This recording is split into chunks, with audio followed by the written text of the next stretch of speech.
passou por provação? Está passando por provação? Calma. Se está passando por provações, fique tranquilo e descanse em Deus. Não se desespere. Porque se você está passando por provação, é porque Deus tem algo poderoso na sua vida. É porque Deus tem plano, Deus tem propósito. E a provação não é para sempre. A provação, ela é momentânea. Fica até o final do vídeo que Deus tem uma palavra para o seu coração.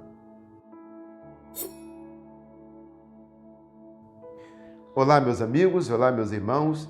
Esse é o nosso canal Espada Cortante. Já convido você a preparar um copo de água como esse, que no final estaremos aqui fazendo a nossa oração da fé para Deus abençoar a sua vida, em nome de Jesus. Preparou o copo com água? Me acompanhe na leitura. Segunda carta de Paulo aos Coríntios, no capítulo 4, no versículo de número 16. 16 e 17, diz assim: Por isso não desfalecemos, mas ainda que o nosso homem exterior, o homem carnal, o homem de fora, se corrompa, o interior, o homem espiritual, contudo, se renova de dia em dia. Porque a nossa leve e momentânea tribulação produz para nós um eterno peso de glória acima de toda comparação. Não atentando nós nas coisas que se veem, mas nas que não se veem, porque as que se veem são temporais e as que não se veem são eternas. Aqui o apóstolo Paulo, escrevendo aos Coríntios, traz um alerta para a igreja, uma palavra de despertamento para nós, dizendo que, ainda que o nosso homem exterior se corrompa, o homem interior tem que ser renovado. Mas como se renova esse homem interior, o homem espiritual? Fazendo a obra de Deus. É ocupado com as coisas de Deus, trabalhando em prol do reino de Deus. Você vai estar renovando o seu homem espiritual, o homem interior. Porque se nós não renovarmos o nosso homem interior, o homem carnal vai vencer. Lembra que Cristo falou: vigiai e orai, porque o espírito está pronto, mas a carne é fraca? O apóstolo Paulo também mostra em Gálatas 5,17 diante, mostrando que há uma guerra entre o espírito e a carne. Esses se opõem para que não façais o que quereis, para que um não faça o que quer. Então, vai ter essa guerra espiritual. Então, nós temos essa guerra dentro de nós interiormente falando. Porque o espírito vai lutar contra a carne. Sempre. Então, se nós não renovarmos nosso homem interior, o homem exterior, o homem carnal, vai ter mais força e vai sufocar o homem espiritual. E assim, o homem espiritual vai morrer. Então, Paulo diz que ainda que o nosso homem exterior se corrompa, o interior se renova de dia em dia. E ele explica aqui no versículo 17, porque a nossa leve é momentânea. Paulo está mostrando que as provações, a luta que nós vivemos aqui, ela é leve, não é pesada. E também diz que é momentânea, coisa de momento, não é para sempre. Mas, meu amigo, minha amiga, meu irmão, preste atenção no que eu vou falar. A luta é leve, é momentânea, dependendo de como eu estou espiritualmente. Se eu estiver forte, firme espiritualmente, vai ser leve e momentânea. Mas se eu não estiver firme, se o meu homem interior não estiver renovado, não estiver em dia, aí, meu amigo, aí eu não vou conseguir suportar as lutas. Não vou conseguir suportar as provações. Vou dizer que a luta foi muito grande. Não existe luta grande para quem está de pé diante de Deus. A luta vai ser grande. Você pode dizer que você não vai suportar se o seu homem interior estiver fraco, se o seu homem interior não estiver renovado.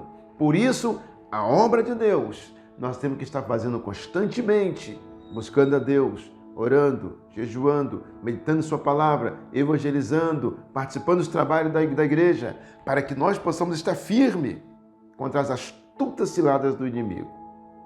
E, meus amigos, então o apóstolo diz que a nossa tribulação, ela é leve e momentânea. E quando passamos por provações e suportamos e vencemos, ela produz para nós um eterno peso de glória.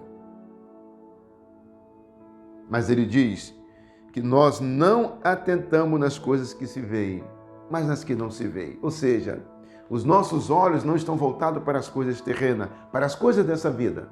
Os nossos olhos têm que estar voltados para as coisas de Deus, para que aí sim nós possamos estar firmes para vencer as provações da vida. Também a Bíblia nos diz aqui em Romanos capítulo 8, 18, o apóstolo Paulo dizendo ainda para a igreja de Roma, porque para mim, Paulo falando, tenho por certo que as aflições desse tempo presente não são para comparar com a glória que em nós há de ser revelada. Olha o Paulo mostrando, tudo que nós vivemos aqui nessa vida de adversidade não se compara com o que Deus tem preparado para nós. Não se compara com a glória que em nós há de ser revelada. Então, se você está passando por problemas, está passando por luta, está passando por provações, continue firme, porque nada aqui nessa vida se compara com o que Deus tem preparado para nós. E também, aqui a Bíblia nos relata ainda, no livro de Filipenses, capítulo 1, no versículo de número 28. Paulo fala assim, 28 e 29. Em nada vos espanteis dos que resistem, o que para eles, na verdade, é indício de perdição, mas para vós, de salvação, e isto da parte de Deus. Porque a vós vos foi concedido, em relação a Cristo, não somente o crer nele, mas também o padecer por ele. Aqui o apóstolo está falando para a igreja de Filipos que as provações, as lutas, são coisas que fazem parte da nossa vida cristã. Faz parte da vida do cristão genuíno, verdadeiro, as lutas e as provações. Não somente crer, não somente dizer que crê, que acredita em Deus, mas o passar por provações. Aí sim eu vou estar mostrando a minha fé em Deus e vou estar pregando para o mundo inteiro que Deus, que Jesus Cristo é o Senhor da minha vida. Também, meus amigos, ainda aqui no livro de 1 Pedro 4, versículo 12, o apóstolo Pedro fala assim: amados, não estranheis a ardente provação que vem sobre vós para vos tentar, como se coisa estranha vos acontecesse. Olha o Pedro falando, não estranhe a ardente provação que vem sobre vós para vos tentar, como se coisa estranha estivesse acontecendo. Pedro fala, olha, fica tranquilo, fique em paz. Mas, meus irmãos, alegrai-vos no fato de serdes participantes das aflições de Cristo, para que também na revelação da sua glória vos regozijeis e alegreis. O apóstolo falando, não estranhe a provação ardente que vem sobre você, parecendo que está acontecendo algo estranho. Não, fique em paz, fique tranquilo, Deus está no controle. Salmo 51, 10, o salmista diz, invoca-me no dia da angústia, eu te livrarei e tu me glorificarás. O Senhor falando, eu vou dar livramento. Na hora da angústia, eu vou livrar. É promessa de Deus. Mas, meus amigos, que nós não ficamos desesperados, que nós não entramos em desespero. Calma, Deus está no controle. Deus não perdeu o controle. Fique em paz, fique tranquilo. Porque, versículo 14, se pelo nome de Cristo sois vituperados, bem-aventurados sois, porque sobre vós repousa o Espírito da glória de Deus. Olha, se pelo nome de Jesus Cristo você tem passado dificuldade, se pelo nome de Cristo o inimigo tem se levantado contra a sua vida, então Deus ele está na sua vida com certeza. Então você está no caminho certo, porque o inimigo vai se levantar para nos parar na nossa caminhada. O inimigo vai se levantar para que nós desistimos do nosso propósito, do nosso objetivo, que é alcançar a salvação de nossas almas. Mas que nós possamos continuar firme, olhando para Jesus Cristo, autor e consumador da nossa fé.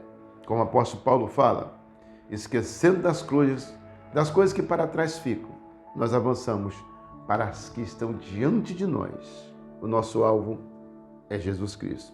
As lutas, as provações fazem parte da nossa vida, para que no final sejamos aprovados e assim vencer todas as barreiras, problemas e estarmos de pé diante de Deus. Amém? Pega agora o seu copo com água. Ore comigo, Senhor Deus Altíssimo Pai. Eu quero agora te apresentar esta pessoa que tem passado por lutas, por provações, Senhor. Essa pessoa que não sabe, meu Pai, que direção tomar muitas das vezes, meu Deus, e entra em desespero, Senhor. Oh, meu Deus. Mas que neste momento eu só possa estender as mãos e alcançar ela agora, fortalecendo, meu Pai, esta pessoa, dando força, meu Pai, para vencer as adversidades. Eu sei, meu Deus, que a luta é grande. Eu sei, Senhor, que tem sido difícil suportar, meu Pai. Mas o Senhor, meu Deus, é o que dá força ao cansado. É o que multiplica o poder, é o que não tem nenhum vigor. O Senhor, aquele, meu Pai, que estava ali com Paulo e Silas na cadeia, presos, acorrentados, mas que meia-noite estavam ali, meu Deus, orando, falando contigo, cantando, louvando ao teu santo nome. E mesmo ali naquela prisão, os presos escutavam a tua voz através de Paulo e Silas. Escutavam os louvores, meu Deus, através de Paulo e Silas.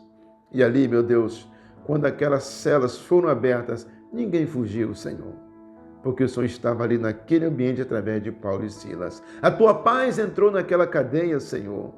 Oh, meu Deus, que a tua paz também entre na vida desta pessoa neste momento, trazendo, meu Pai, alegria, Senhor, trazendo conforto, meu Deus, e que essa pessoa possa, neste momento, através dessa oração, Senhor, se erguer, se levantar, meu Pai, diante das adversidades, Senhor, e entender que o Senhor está com ele, que o Senhor está com ela nesse momento difícil da vida, meu Pai.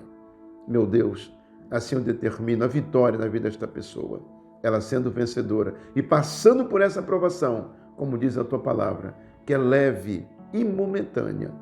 Assim, meu Deus, eu determino a bênção do Senhor sobre cada um agora, no nome de Jesus Cristo. Amém. Beba da sua água agora. Bebeu da sua água? Agora eu quero falar com você, meu amigo, minha amiga, que ouviu essa mensagem.